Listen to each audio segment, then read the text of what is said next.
Merhaba sevgili herkes, kanalıma hoş geldiniz. Bugün hep birlikte yumurta kolisinden güneş sarısı ayçiçeği buketi yapıyoruz. Yumurta kolimiz var, bir cips kutumuz var, sarı boyamız var, at kestanemiz var ve vazo yapımı için bir kumaş parçamız var.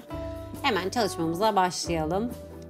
Yumurta kolimizi tam ortalarını alacağız. Çünkü bize çiçek için lazım olan bölgesi orası.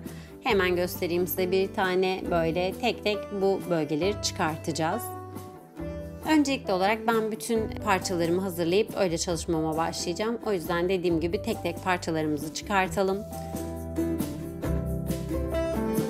Çiçeğimizi elde etmek için de üçgen bölgelerinden bir makas yardımıyla sivriltiyoruz. Küçük bir makas kullanmanızı tavsiye ederim çünkü ucu sivri olduğu için daha rahat kesebilirsiniz. Ayırdığım makas biraz geniş ve büyük olduğu için zor oluyor. Tam köşelerinin ortasındaki birleştiği şu üçgen yerler gördüğünüz gibi oralardan sivriltiyoruz. 4-5 santim yüksekliği yeterli, çok büyük olmasına gerek yok. Çünkü bütün parçalar birleştiği zaman kocaman bir çiçek elde etmiş olacağız. Hemen tam kenarların olduğu yerden katlıyorum ve ayçiçeğimizin yapraklarını oluşturmuş oluyoruz. Sarı karton kullanmamın sebebi hem elimde vardı hem sarı renge boyayacağım için 2 kere boyama işlemi yapmıyorum. Ama elinizde başka renk karton varsa önce beyaza boyayıp daha sonra sarıya boyamanızı tavsiye ederim. Çünkü daha net bir sarı elde etmiş olacağız. Boyama işlemini yaparken önce içini boyayın, kurusun, sonra dışını boyayın ya da bu sıralama değişebilir ama aynı anda hem içini hem dışını boyamayın. Çünkü karton yumuşak olduğu için deforme oluyor.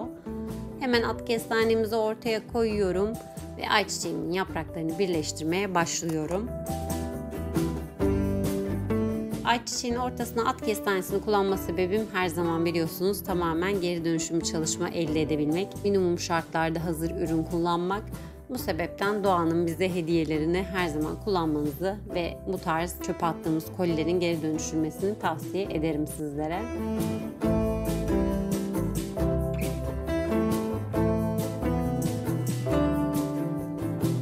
Son yapraklarımızı da ekledikten sonra ayçiçeğimiz hazır olmuş olacak. Birkaç saniye tutarsanız çok daha rahat olur. Çünkü yapışması biraz zor, tırtıklı bir yüzey. Ama birkaç saniye sonra ayçiçeğimiz gördüğünüz gibi hazır bir hale geliyor. Şimdi sizlere adında çiçek kelimesi geçen tek çiçek olan ayçiçeği ile ilgili küçük bilgiler vereceğim. Çekirdeği ve yağı sebebiyle ülkemizde yaygın bir şekilde tarımı yapılan bir bitki ayçiçeği. Trakya bölgesinde özellikle gittiğimizde de hep görürüz. Aynı zamanda vazomuza başladık. Ben boyu uzun geldiği için kısaltıyorum ve etrafını kaplıyorum ama siz boyayabilirsiniz. Ayçiçeği en hızlı büyüyen bitkilerden bir tanesi. Ortalama 3-3,5 metreye ulaşabiliyor. Öyle ki Guinness Rekorlar kitabına bile girmiş, orada bile yer almış. Çünkü 7 metre 62 santim boyuyla tarihe geçmiş bir çiçek.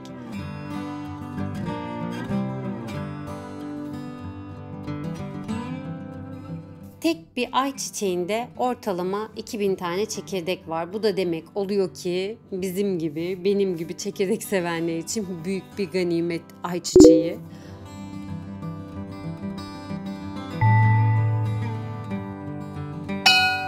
Aynı zamanda hayvan yemi ve yakıt olarak bile kullanılıyor ayçiçeği ülkemizde.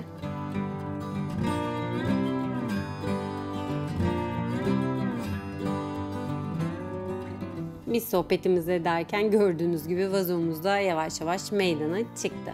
Ben dediğim gibi kumaş kapladım. Siz isterseniz boyayabilirsiniz. Ama elimde ayçiçeğine en uygun renk bu tonlar olduğu için ben kaplama yapmayı tercih ettim.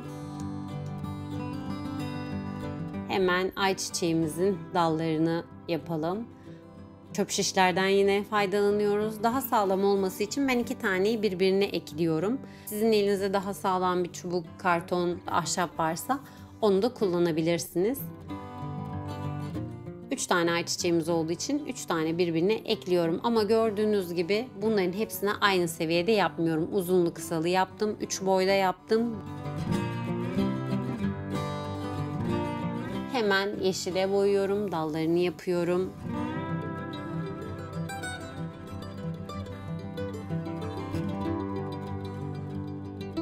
Dallarımı boyadıkça kenara koyuyorum ve kurumaya bırakıyorum.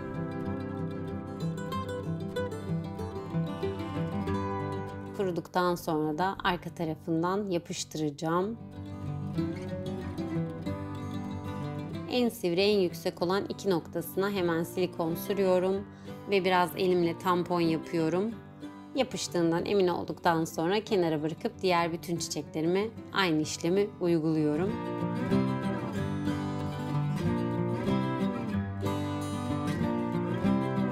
Sarı renk ne kadar da göz alıcı değil mi? Hem kamerada hem de dediğimiz gibi Trakya bölgesine gidip baharda, yaz sezonuna geçerken ayçiçekleri arasında sanmıyorum ki bir fotoğraf çekilmeyen, bir anısı olmayan yoktur. Hepimizin bu güzel manzarayı ölümsüzleştirdiği bir an, bir video, bir resim muhakkak vardır.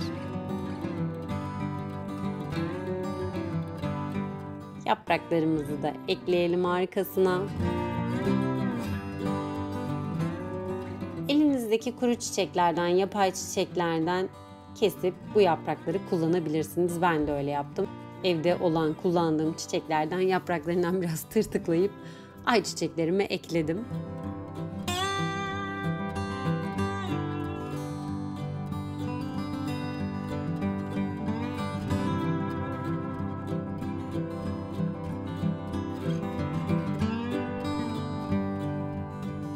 Tüm yaprakların kuruduğundan, yapıştığından emin olduktan sonra arka yüzünü çevirebilirsiniz. Benim için az geldi yaprak görüntüsü ve bir tane daha arkaya eklemek istedim. Şimdi daha güzel oldu. Hemen vazomuz kuruduysa vazomuzun içine yerleştireceğiz. Ben alttan lastikle sabitledim ama siz isterseniz dağınık bir şekilde de koyabilirsiniz. Aralarına, önlerine yapay çiçekler ekliyorum. Daha dekoratif, daha renkli, daha hoş gözükmesi için. Elimizdeki yeşil ve turuncularla renklendirebiliriz. İşte gördüğünüz gibi ayçiçek buketimiz tamamlandı. Videomu sonuna kadar izlediğiniz için teşekkür ederim. Eğer yapmamı istediğiniz başka çalışmalar varsa yorumlardan bana ulaşabilirsiniz. Beğen butonuna basmayı, kanalıma abone olmadıysanız abone olmayı ve yeni çalışmalarımdan haberdar olmak için zil butonunu tıklayıp bildirimlerinizi açmayı unutmayın. Bir sonraki videomda görüşmek üzere. Kendinize çok iyi bakın. Hoşça kalın.